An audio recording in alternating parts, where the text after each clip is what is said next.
Hello mayam ngasidi amuk laksare mayam ngasidi waikhi thongba chajage tawbnebako asina thabi lere sida kopi kona basta morong ba phale ko khara uba wale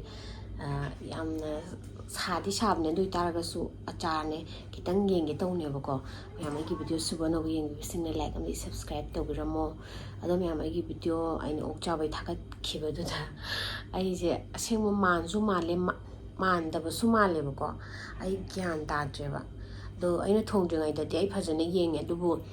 hingdi hingdaba mal oidabarana khangde hingmada lengbagumda dumai tawdebako aduduga migaina munna thongbiro habdo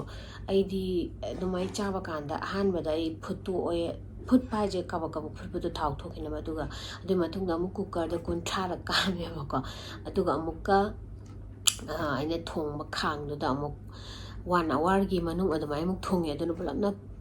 2 hours ki manung thongi ba munbai hadi yamna munbane bako aduna mundabadi tawtiye adu oiramba swai oiramda swai khangde ko do yam ngana di chaningdre adubu okte ni am pamjai bako adu ko na di khangde hajuki tamakta di chaningdre do wai khuji ju semba yam wai charaga hawba hawtaba haijarage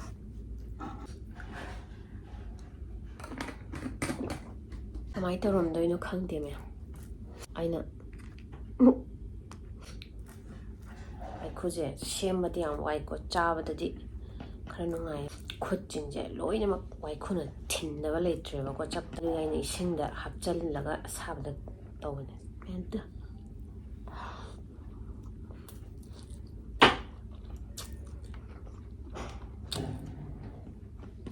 mahi bakta hara makhongje amatang yauje aina si semdringaida aina chappe hayo chappa anja kamai tawa kana khabak paigi tawje deba ahingba oibagi ko fresh to aduna aina singa sabda haijalaga chamgen torana loina mak tek thokre makhongda aina yam tu lamai tawbde singa sabda haijal tek thokre bani kari chabano ju khangde wai khujong haira mangang oringai dadi khoi turen de phabdo sura chai bako haujan moro meba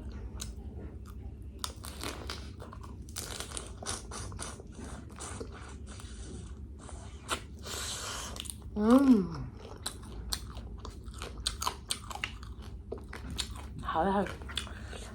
mahi yao de kang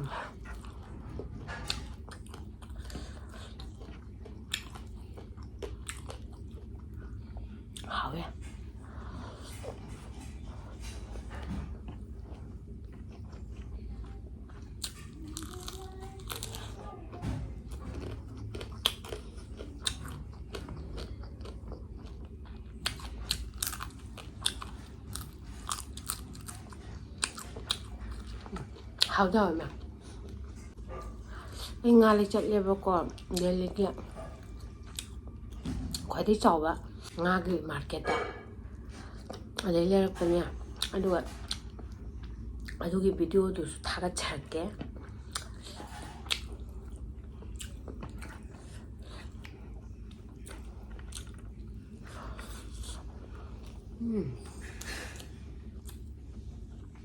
thabine sinde jaina ma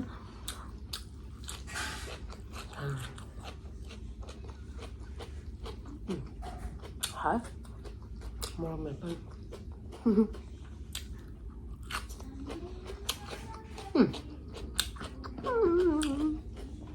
thì đáng tiền được sao à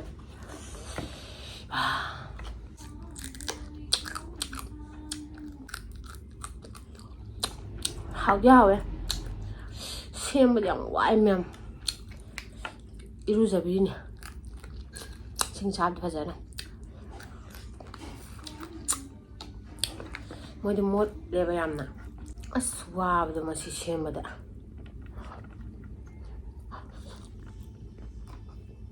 amuk Hanna chaningbaga oidare hongde hongi haraga sembadi pung ama heli ama ani bu helan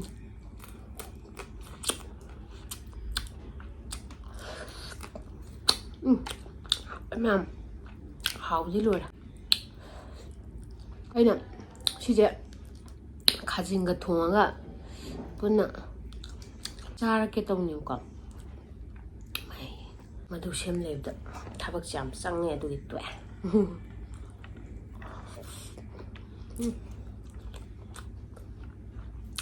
ꯑꯩ ꯁꯨꯃꯥꯏꯅ ꯍꯧꯔꯝꯅꯤꯕ ꯊꯥꯖꯗꯦ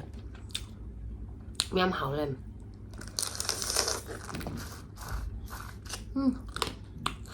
하오야.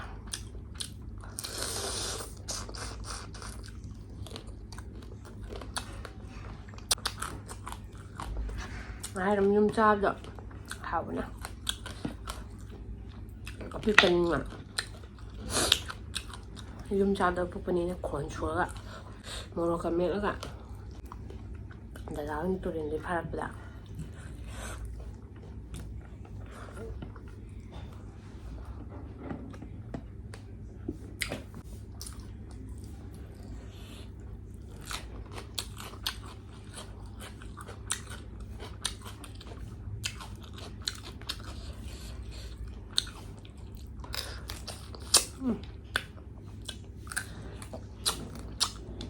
하오야.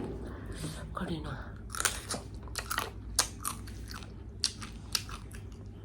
Anh đang muốn ra là khăn lên cái hai điện qua vào đó qua thì cái điện mềm ai khăn lên amuk Hanna ra rồi tôi ra cả cái cái hảo qua vào đó cái mà thích quay vậy xem mà cả mà tung nhầm nhau ấy xem mà tung này vậy trong đầu thì mai cái xì nhau quá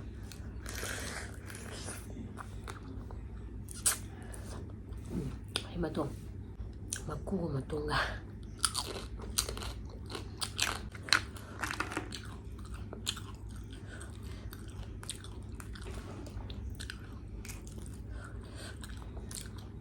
굳이 나래 가진 콧불이야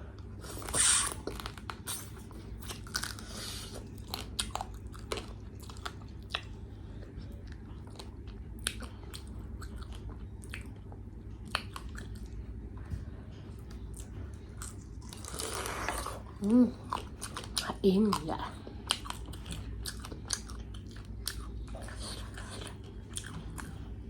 마망 비디오에 남게나 거기다 tung 타갓다기는 남자분이야. 아두기다막다 인 타갈락분. 또 왔다. 겁이 안 나래. 마담 내가 쌍노래 마시.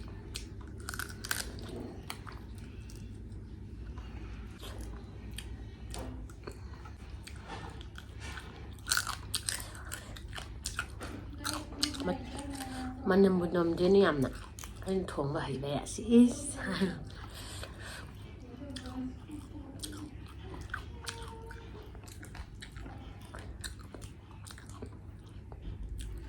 mà đúng rồi à mai xin khúc cân xin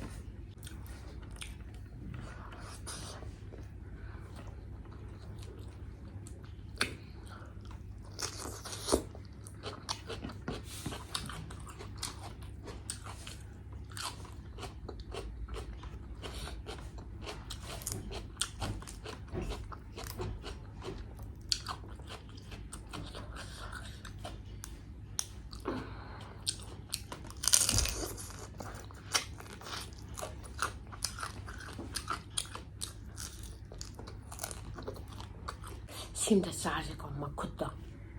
굿자우 띵 지나 이거나 텔린 나이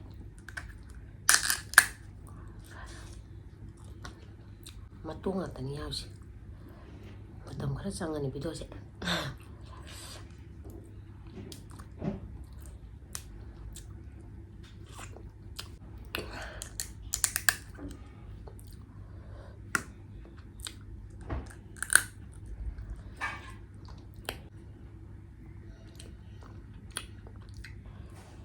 cái điện Waikhi làm sai à video mà tầm làm sáng này hay sao sẽ sao ok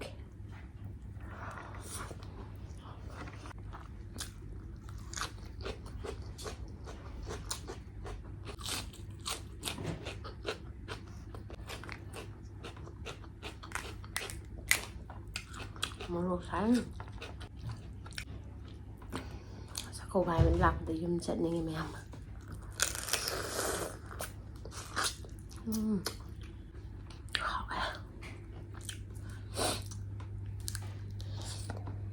một mệt rồi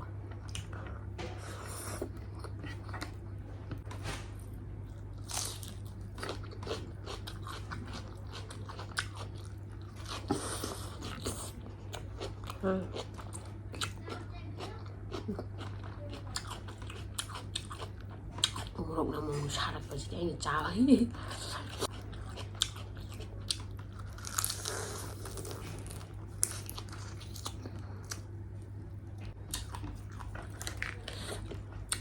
고기 씹기 때문에 morok sa haobi wa ka pisu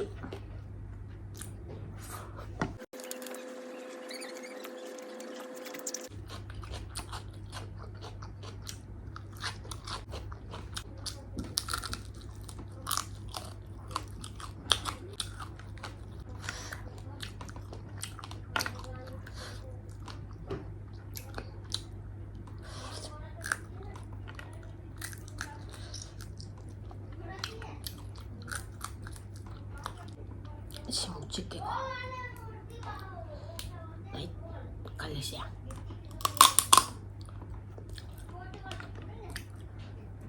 kalhe wow matung ni mèo chào chị ta thấy à phải cái nụ tại number video chị pasaran number chị Waikhi travel kasi so nandarak kan 버전 노인에 있는 것이 레이박 와우다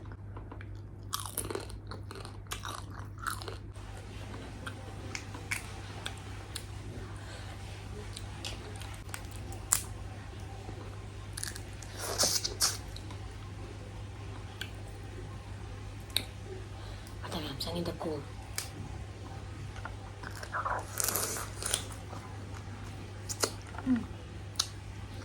하오야 haodi haoba roti oiba time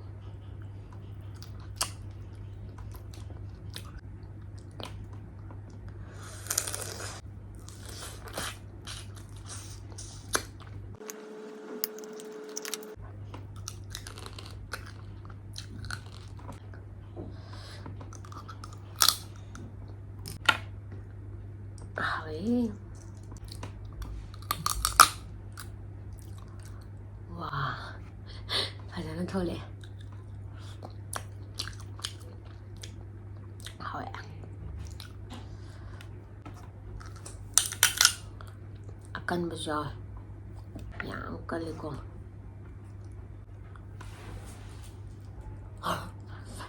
ngay ngâm ra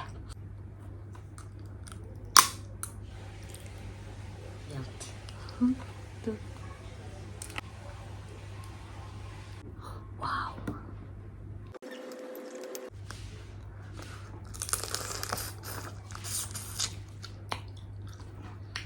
căng khá bài đặc hiên khá bài đặc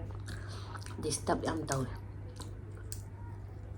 hiên ngộ càng ngộ mukbang hanggang number sida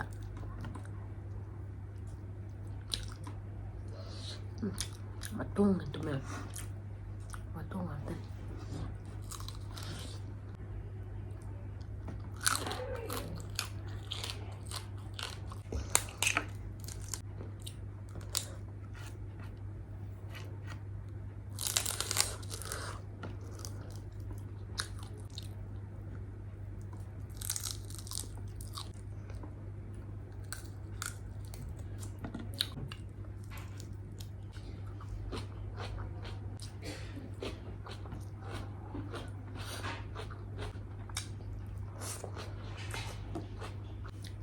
mayam ngasi di matang sa kainarse mathangge no video amaga mo pula punna thengnaminarse mayam ai channel sibu support tawba kaubino like am subscribe tawiramo ado mayam chaning ba hinjang le so dum haibiro chajake ngasi di matang sa kainarse mayam bye bye